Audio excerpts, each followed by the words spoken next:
एक दिवस आणि त्याच दरबारामध्ये तिथं तानाजी शेलार मामांना सोबत घेऊन आपल्या मुलाच्या रायबाच्या लग्नाचं आमंत्रण देण्यासाठी आला. आता रायबाचं लग्न आहे, मुलाचं स्वतःचं लग्न आहे. राजांना आमंत्रण दिलं, जिजाऊ साहेबांना मुजरा केला, राजांना मुजरा केला, वंदन केलं. राज माझा पोरगा रायबा त्याचं लगीन आहे, लग्नाला या. सगळ्यांना जाहीर निमंत्रण दिलं. निमंत्रण पत्रिका महाराजांनी स्वीकार केला. आऊसाहेबांनी निमंत्रण पत्रिकेचा स्वीकार केला आणि शेलार मामांना त्या ठिकाणी बोलू लागले.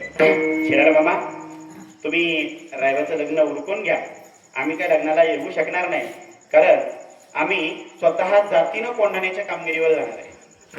असं बोलल्यावर राजा, आपला राजा कोंढाण्याच्या कामगिरीवर एकटा, हे ऐकताच तानाजीच्या तळपायाची आग मस्तकाला गेली आणि तिथंच तानाजी कळाला, महाराज हा तानाजी जिवंत असताना असल्या जीवावरच्या कामगिरीला आपण जाणार मग आम्ही कशाला. तानाजीने आपला धाकटा भाऊ सूर्यजी घेतला, सोबत 500 मावळे घेतले आणि मजल दर मजल करत तानाजी कोंढाण्याच्या दिशेने जाऊ लागला.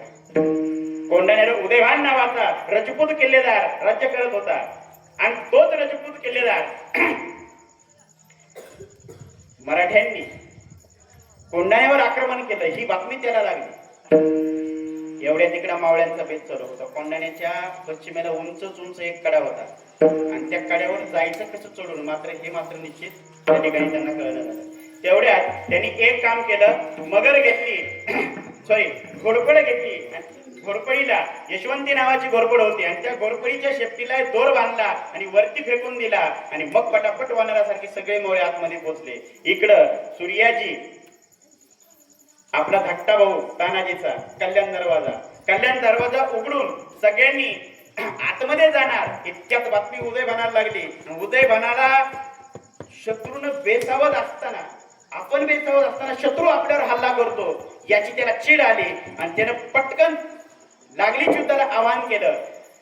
हर हर महादेव, हर हर महादेवची एकच गर्जना उसळली. तलवारीला तलवारी भिडल्या, धारांच्या खरान नावात तलवारीचे सभासद आवाज कानाचे पडदे फाडून टाकू लागले. घनघर युद्ध लागलं. उदयभान त्याच ताकदीचा, दोघेही शूरवीर. तानाजी इतक्यात पुढं, दोघंही शूरवीर, कोणच कोणाला आले नाही. इतक्यात तानाजीच्या हातातली ढाल तुटली. तानाजीच्या हातातील ढाल तुटली तरी पण तानाजीने आपल्या मनगटाला शेला बांधला आणि तलवारीचे वार तानाजी झेलू लागला. इतक्यात आपला वीर, आपला सेनापती खाली पडला. ही बातमी मराठा सैन्यामध्ये पसरली आणि ज्यावेळेस ही बातमी पसरली त्याच वेळेस मराठा सैन्याचं मनोध हे कुठेतरी खचलं. आपला सेनापती, आपला मोरक्याचा अध्यक्षच गायब म्हणले होतं. आता मराठी मावळ्यांचं म्हणून रे खचून गेलं आणि मराठी मावळे सायरा वैरा इकडे तिकडे धावू लागले. इतक्यात तानाजीचा धाकटा भाऊ सूर्याजी तिथं समोर आला आणि सूर्याजी बोलला, अरे तुमचा बाप इथं मरून पडला असताना भागोबाई सारखं काय पडता? अरे मी कडेवरचा जर केव्हाचा आपण टाकलाय, एकतर शत्रूवर तुटून तरी पडा, नाही उड्या हालून तरी मारा. मावळे मागे फिरतात, मावळे गडसर करतात, पण या युद्धामध्ये तानाजी सारखा शूर मोहरा या युद्धामध्ये धारातीर्थी पडतो. ही बातमी ज्यावेळेस जिजाऊ आऊसाहेब आणि छत्रपती शिवरायांना कळते त्यावेळेस मात्र जिजाऊ आऊसाहेब आणि छत्रपती शिवरायांच्या तोंडून सहज उद्गार निघून जातात, गड आला. म्हणून मरावे परी कीर्ती रूपी उरावे, तुका म्हणे एका मरणीची सरे, उत्तमाची उरे कीर्ती मगेश्वर. तुकाराम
तुका म्हणे गर्भवासी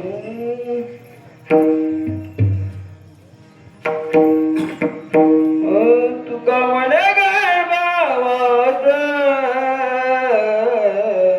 तुका म्हणे गर्भवास